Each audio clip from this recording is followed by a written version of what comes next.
তো এটা হচ্ছে আমাদের স্যার, স্যার ইউ দিলে আমাদের খুব ভালো হতো। শায়কের কাছে আমি কাজ করতে এসেছি, কালকে আমার সাথে শায়কের কথা হয়েছে।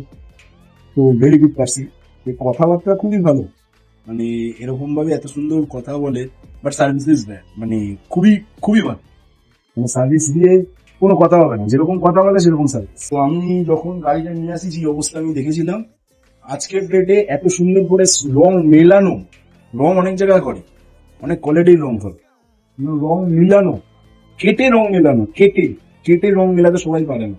কিন্তু এখানে এসে আমি দেখলাম যে না, আমার নতুন গাড়ি, হার্ডলি 2 মাসের গাড়ি, তো নতুন গাড়ি আমার জাস্ট লেগেছিল, আমি চাইলে ওয়ার্কশপে করতে পারতাম, ইন্স্যুরেন্সও ক্লেম করতে পারতাম, বডিতেও ইন্স্যুরেন্স ক্লেম করে কোনো লাভ নেই। দুটো গাড়ি মানে আমার গাড়িতে 2 জায়গায় লেগেছিল, এবং 2 জায়গায় লাগার পরে যে জিনিসটা আমাকে রেডি করে দিল, আমি আর কোনো কথা বলতে পারবো না। থ্যাংক ইউ সাহেব, thank you sir. Thank you.